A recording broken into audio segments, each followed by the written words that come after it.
Hey everybody, it's Tuesday. It's the Betting Edge with the Prez Fun Show today. Rob Vino and Drew Martin joining us. We're going to talk one college football, one college basketball, one NBA, and one NFL game. Let's bring the guests in. Drew, let's start with you. How are you, brother? I hope you had a wonderful Thanksgiving weekend. I did, Prez. It was fun, man. It's always a great time of year, and it was also good seeing our friend Johnny Detroit, man. We had the little meet and greet here at the Westgate, and I got one of these cool little footballs, man. It was I want one. Yeah, you should have been there, Prez. So it's something we need to do, in my opinion, at least semi-annually. Heck, maybe even quarterly. It was a great time and good to see all the people surrounding WagerTalk and Sports Memo. Yeah, we're definitely going to do it again. And a shout out to the Westgate for giving us a private room for everybody. Rob, how was Connecticut? My daughter was in Connecticut. She said it had a lot of trees. It does have a lot of trees, Prez. What particular area in Connecticut do you know? That would require paying attention. Yeah, no, it was good. It's always good to get together with family. When you have kids my age, or the age that I do. You have kids your age? That is impressive. That would be mighty impressive. But 26 and 23. And doing what they do, you don't get everybody together all that often in the same place at the same time. So it was good to see family. Spent the whole week there. It was very, very nice. But glad to be back to the grind here for sure. Excellent, boys. We're going to get into it. Just a couple of quick things. First off, it's $2 Tuesdays. Drew, what's going on at Sports Memo?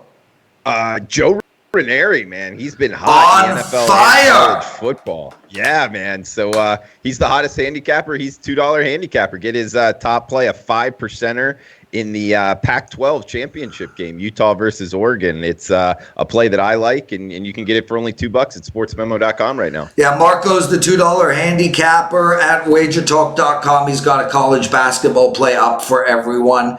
I have a couple of promos for you guys. The first one is Tony Finn. However hot Joe Ranieri is, and Rob Vino, Jeff Oskheim from Oskheim Sports is smoking hot.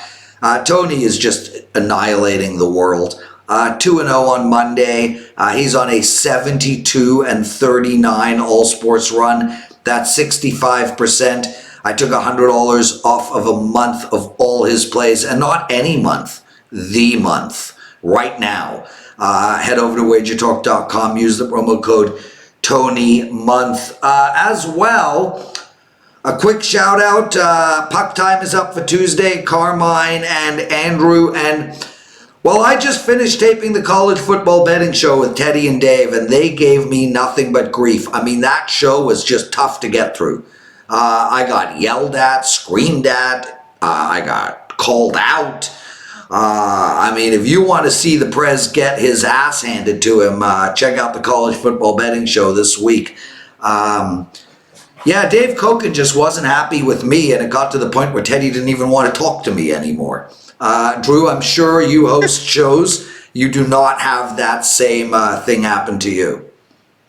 Well, when you're the host of the show, Prez, you're controlling the back end. So if it gets to a point where it's very uncomfortable, and you have the power to shut it off. No, it's on me. I started insulting the college football playoffs because it's so stupid. Then I talked about how Clemson can play the most ridiculous schedule and actually be in the college football playoffs. They didn't appreciate that. Well, Prez, you're not wrong. It's just, one, I'll say this: controversy is good for content. So if you're arguing, that's actually but they take it personally. Like, this Canadian is insulting this holy grail called college football, where teams like Clemson could play Wofford and BC and a bunch of other nobodies and be ranked in the top 4 simply because of last year's result. They just took it all personally. Yeah, you're not wrong, man. I mean, look, Auburn has 3 losses. If Auburn played Clemson's schedule, Auburn would likely be in the playoffs, man. Life's not fair. That's just the way college football works. Yeah, I agree. But yeah, they took it personally. And then I talked about how everybody gave out Army against Hawaii, and then Dave got all mad because he took Army and geez, man, you got to watch that show. That show is quite an event. Rob Vino, anything to add? We'll take it easy on you, Prez. I don't think we Never ever take argue it here, easy so. on me. Also, a quick shout out. Rob Vino, myself, and Joe Ranieri will be on Betting Edge tomorrow, the primetime edition. Rob, you missed an incredible show last Tuesday. Joe and I had a side wager. I took Houston on the money line. Joe took New England on the money line. If I lose, I have to do the show in a bathrobe. If Joe loses, he has to do the show with the nacho cream cheese libre wrestling mask. So we'll see if Joe honors his word, because, well, he lost. Oh, that sounds wonderful tomorrow. Yeah. Can't wait to see that. Guys, use the promo code TonyMonth, 1 month off, $100 off of Tony's month. Drew, I'll go to you first. Duke versus Michigan State. Well, unlike Clemson, at least both of those teams are playing somebody, and they're doing it tonight. 147 is the total. What do you like in this game? Well, when we talk about sports betting, and in my opinion, the best way to get an advantage over the odds makers, it's talking about change, and we found it here with this matchup. And it's not every day that you find a major college basketball on ESPN, 9:30 Eastern tip here between top 11 teams right now in terms of the rankings. Duke, Michigan State, -6.5, the Spartans at home. But we're talking about Cassius Stanley, his injury, how that's going to affect Duke going forward offensively. But also at the same time, he did have a pretty high block percentage. His defense not bad. So could it actually, hurt Duke more on the defensive side? I think that it's a fascinating handicap, especially going State, which I guess up and down so far this season. Just looking at the total here, it makes me lean towards the under, just losing the offensive ability from Cassius Stanley. He did have 20% of the shots before his injury, so where's that going to come from? I think is a little bit of a question. I usually like to watch teams play for at least one game without one of their offensive scores and then see how that affects them. So this would be the game that I would be watching here on ESPN, but I do lean towards the under here, Prez, and we can get it as high as near 150, 147 right now. Rob Vino, where are you on this one? Yeah, I think Drew hit on the key point. The Cassius Stanley injury is the biggest deal in this game. I mean, Michigan State, at least they've played without Joshua Langford all season long, so they've had a chance to mesh. But you listen to both of these head coaches, guys, and neither one is happy with where they're at right now. Coach K, always woe is me. I don't think you can take anything he says that seriously, but they're both trying to work their squads right now into a territory where they're comfortable with what they see on the floor. I think Duke, you're taking a bunch of freshmen. You're taking a thin bench into the Breslin Center, which is tough enough. Last year, Michigan State beats this team in the Elite Eight. Cassius Winston outplays Trey Jones. Even if those guys were to negate each other tonight, I think Michigan State holds an edge, certainly in depth. And the fact that they have enough bodies, guys, to handle Vernon Carey Jr., the big guy for Duke, who's really put together a good start to the season. This isn't Zion, R.J. Barrett, Cam Reddish, this group of freshmen. It's not the same. I'd liked Michigan State at the opener of 5. We've seen it push to 6.5. I think Michigan State's probably the right side here, but I wouldn't get too carried away with it. Guys, I want to talk about the NBA game next, but before I do that, I want to make a comment about betting in general and then really hone in on the NBA.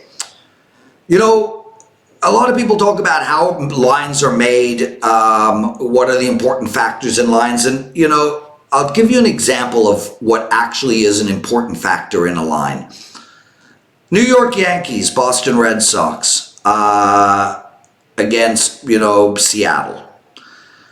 You're going to have an extra 10 cents on the Yankees simply because they have a larger fan base. So the fan base is actually taken into account in the line.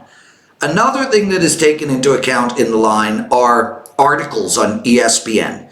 ESPN has incredible power over the betting public in America because they're the most watched sports show and radio in America. If ESPN comes out with a ranking, people pay attention to that ranking, and it ultimately affects whether they bet Team A or Team B. The reason I'm saying this, ESPN came out with a top 10 ranking in the NBA last week, and the Toronto Raptors were nowhere to be found. Here we have a Toronto team playing Miami tonight, -4. What has happened is ESPN and the talking heads in America are talking about everybody else but Toronto, and as a result, Toronto is getting less action and more value, and we see that in the lines. If you are betting the Raptors to win the first half of every game, you are making a killing. If you are betting the Raptors to win against the line on every game, on the whole game, you're making a killing. So take all of that into account as we talk about the LA Lakers, a team with a massive fan base and a team that is incredibly sexy to bet. They're playing Denver tonight. They're +2. Drew, what do you like? I like listening to what you had to say in terms of the line being formed here in the NBA. I do agree they have to kind of shade towards the fan bases and play towards their clients here. But in tonight's matchup, from a matchup standpoint, talking Lakers at Denver, I do like Denver off of extra rest here at home. Tough place to play with altitude. And the Lakers, not back-to-back, but just one night's rest here, having to go on the road from a little homestand here, Washington and versus Dallas. So with the elevation in effect here, and Denver off of a extended rest period, just laying 2 at home, that's the side I like here tonight. Yeah, and I agree with you, Drew, and especially, I mean, the Lakers have played 3 more games in Denver, and this early in the season, that definitely matters. As well, 4 and 5 in their last 9 ATS on the road. So they're not getting it done on the highway. Rob, what do you like? Yeah, you know what, guys? I like the under. I got in early. Certainly, we've seen a huge push towards the under here. I think it went from an opener of 211 all the way down to 208. Both teams extremely slow tempo. Be efficient offensively, though, and both teams extremely good on the defensive end. Denver actually ranks number 1 in the NBA in total defense right now. For the LA Lakers, you know, the last game they played on Sunday was a complete embarrassment against the Dallas Mavericks, where Luka Doncic actually added insult to injury towards the end of that game by hitting a step-back 3 in LeBron James's face and sort of celebrating it the way James did to them in Dallas when they won that overtime game. So I think the Lakers come fully focused here. You read some quotes. Both of these teams respect each other. I think we'll see a pretty good defensive game here, but I don't like the fact that it's been, you know, hammered down so low. I think the better price certainly was the opener than where we stand right now. Probably still a little bit of value in under 208, but in today's NBA, you know, 208 can almost be made by mistake. Still, that being said, I think both of these are their defenses are their best assets. The depth on Denver is their best asset. Maybe they wear the Lakers down towards the end, to Drew's point about Denver being the side. But I like the total under here. Rob, did you email me your streaks? I did not. Yeah, this stuff is on you, man. Like, I'm trying to make you guys sales, but there's too many handicappers. I can't go and sift through everybody's runs to find these hot handicappers. I don't want to be promoting Tony on today's show, but you didn't send me anything. So please, brother, tomorrow you're on the betting edge. Joe Ranieri just sent me some great runs that he's on. I would appreciate if you do the same so I can have a promotion for you. I would rather make you sales than me sales. I don't need any damn sales. Don't even buy me. I'm one of the damn owners, for Christ's sake. So please help me out. Drew, you're so clean shaven, dude. Did you literally just shave like 1 minute ago? No, I think it was 2 nights ago, Prez. You know, Jesus November is over. Christ. So December, I guess November 30th, that night I shaved. Yeah, it doesn't grow very fast. Boys, we got college football and NBA to talk about. One quick promo, and then I want to continue. I want to talk personally for a sec. I won my 5% play on Houston against New England last Sunday night. I have another 5% play this Sunday. You guys could have it for half price. Use the promo code Prez NFL20. Drew, you come on every Tuesday. You've got a two Monday night run going, if I can recall correctly. Was last night the third Monday night in a row that dating apps did you kind? No, definitely not at all. And lost the Monday Night Football game as well. So it was not a good Monday nighter for me, Prez. Okay, buddy. Well, we all lost the Monday Night Football game. A whole bunch of us was on Minnesota. But I was more interested in your Tinder run. I mean, you know, Rob and I aren't in that frame of mind, so we have to live vicariously through you. I gotcha. Well, I'll keep you updated going forward, man. Rob, sorry, Rob? Just tell them to pick it up a little. Yeah, Drew, come on, man. Don't slack, dude. Every Monday night needs to be the Drew night. Let's get to the college football game. Oregon against Utah. Quick note about Oregon. That's where Phil Knight is from Nike. I just read the book Shoe Dog. That's the Phil Knight Nike story. I rate that book a 10 out of 10. It's probably one of the best corporate building story books you'll ever read in your life. It's absolutely unbelievable. Anyway, they're playing Utah. Utah minus 6.5, a total of 46.5. Utah can see a way into the playoffs. LSU is expected to beat Georgia, throwing Georgia out. That'll open up a spot for Utah and Oklahoma. I think style points are going to be important here. I like the Utes, Rob. Yeah, you know, I like them too at a certain price, Prez, and now I wonder if the price is getting out of it is. Out of range minus here. 4.5 was where I was hoping this would be. And that's exactly where my power ratings had it, so that's what I was expecting, but I think it goes to show you that the odds makers are anticipating some Utah money. Oregon did not look stellar offensively against Oregon State Saturday. And, of course, Utah went ahead and had another blowout added to their season. So, you know, everybody remembers what they saw last, and that's how they go to the window. I think 6.5 is a little high of a price here. Remember that Oregon's played a better schedule than Utah, certainly. I think Utah has a defensive edge, but not much. Utah also has the advantage of having been in this game last year, lose to Washington 10-3 in a game where the only touchdown they gave up was an interception return for touchdown by the Washington Huskies. So they certainly want to validate themselves and win this conference championship game this time around. Should be played in decent weather in Santa Clara. You know, when you look at Utah's only loss, guys, it was to USC. And what USC did in that game with their air raid offense, which Oregon does not run, was they used the height and size of their wide receivers, Pittman and Vaughns and St. Brown, and they picked on the smaller Utah defensive backs. Oregon doesn't have that advantage. In fact, Oregon's kind of shy as far as wide receiver depth goes right now, and since they lost Jacob Breeland, they're really short on size. So I think that, you know, Utah's got fundamentally a nice matchup here, but I don't think there's a lot of value, guys. I'm not in love with laying 6.5. The under has completely been hammered in this game. Everybody's seemingly on the under right now. I saw as low as 46 or 45.5 earlier this morning. Don't know that I could get there with that, but you know, if it gets any higher, Prez, I might be on Oregon plus the price just because of a value spot. Yeah, I think it's going to stay at 6.5, Robin. Yeah, we've seen a huge move on the under. A 51 it came out of. There's a 45.5 at bookmaker.com. Drew, what do you like in this game?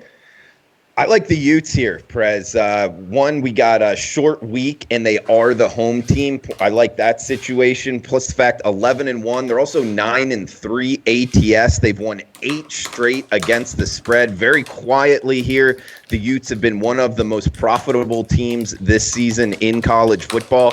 Robbie brought up last year playing in this stadium, the Pac-12 championship game. One, it's a neutral site, and this should really be at the home team in the Pac-12 of the better record, in my opinion, just because the atmosphere isn't that great. But nonetheless, I think it is an advantage for the Utes here. Plus the fact last season the Utes were real banged up in this game. This season they're more healthy. We got Huntley at the quarterback position, in my opinion, a next level athlete.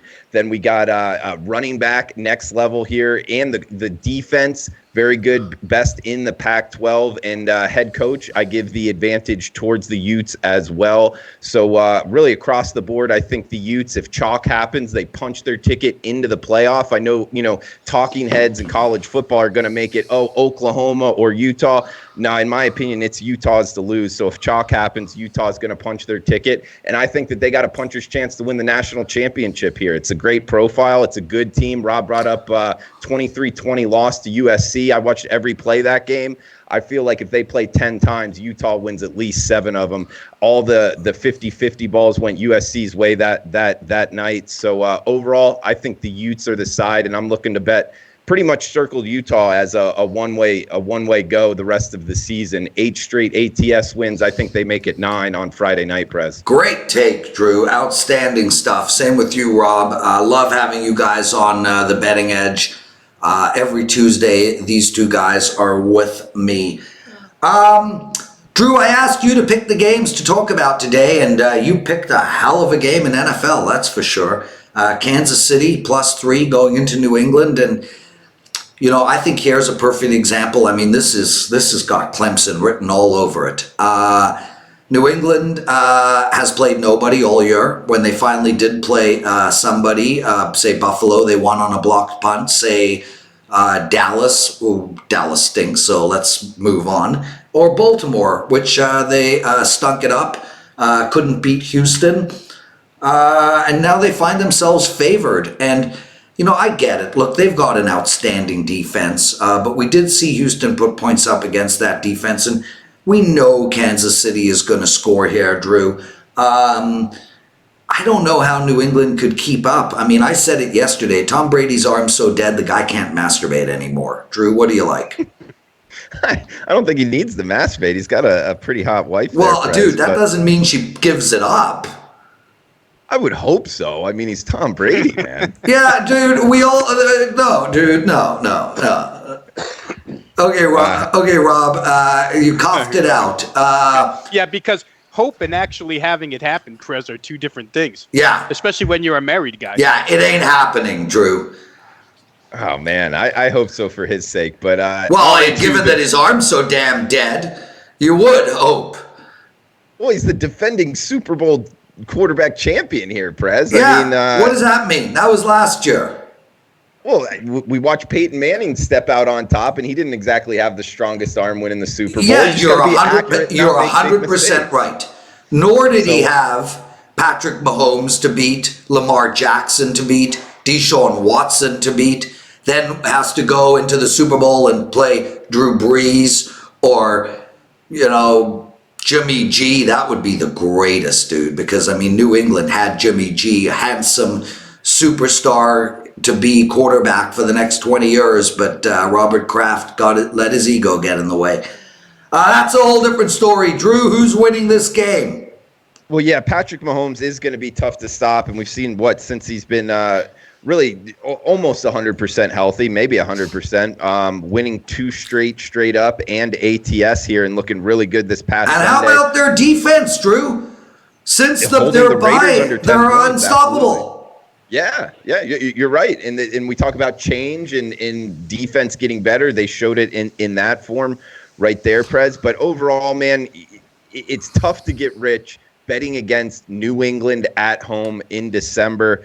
I don't like that profile, so it's enough to keep me off of it. If not, look towards the Patriots at home. Side wager, Drew? Sure. Okay, let's think of something, because my brain has gone dead, but I'll do a side wager. The same type of side wager that Joe Ranieri did. If you come up with anything, text me and I'll announce it and we'll get it ready for next Tuesday's show. Rob Sounds Vino, what do you like in this game? All right, I'm going to half agree with you guys. I'm going to Both of us. So he likes New England, I like KC, and you're agreeing with both of us? That's impressive. You both kind of said the same thing where you said Kansas City will score. That's the part I agree with. Kansas City will score. They're tough to stop. Even into a 25-mile-an-hour wind against the Raiders on Sunday, Patrick Mahomes can fall backwards and cut right through the wind and put the ball on the money. So they're going to score. These teams played twice last year. Remember, New England stopped this team in the first half of both games last year, and in the second half, Kansas City broke loose. So they're going to get theirs. Where I don't agree is that Kansas City's improved on defense. Josh Jacobs had 100 yards rushing in 2 quarters, the first 2 quarters of the game last week. The Raiders didn't score because the Raiders are the Raiders. They find ways to screw up drives and didn't put any pressure on Kansas City when they had the opportunity, but they ran through that defense like that defense wasn't there. So expect New England, now that they got Isaiah Wynn back at tackle, their best offensive lineman, to be able to run the football here a little bit against this Kansas City defense. I think for Kansas City as well, the fact that Frank Clark, their top pass rusher, goes out last week, we'll see if he plays. Because if he doesn't, then I think that's another advantage to New England for scoring some points. You have to always check the weather in the New England area. This is only Tuesday as we're recording, so we can't get a firm grip on it. But to me, over 48 and a half is a real solid play here. And as long as the weather holds up, guys, get there. You're asking for 24 aside and then somebody to win the ball game. And I don't think that's too much to ask. When was the last time the Patriots put up 24 points? Yeah, but you have to consider who they play, Prez. Like I say, this Kansas City defense, if you watch them, they're just no good. Yeah, I understand that. Rob, I get it, dude. But, I mean, it wasn't Houston's vaunted defense that caused Edelman to go to the right and Tom Brady to throw to the left 4 times. Well, the young receivers, you're absolutely right. We saw him chewing out Jacoby Myers on the sidelines when, Brady hit the 30-yard line right in stride. There's no receiver there. So that point well taken, for sure. But if they can run the football, which they couldn't do against Houston. Yeah, so how they're running, how's their running stats this year? Bottom half in the league? And how's the run defensive stats for Kansas City? A hell of a lot better than it was at the beginning of the season. And now they can just hone in on the run because Tom Brady can't throw the ball. And don't get me wrong, I love Tom Brady. Just like I love Clemson. Anyway, guys, we got to go. I got food waiting for me. Drew, let's come up with a side wager. But we can't do it now. Great show. I love having both of you on. Thank you guys so much. Have an outstanding day to both of you. All right. Best of luck, guys. Thanks, Prez. Always a pleasure, Prez. Take care, guys.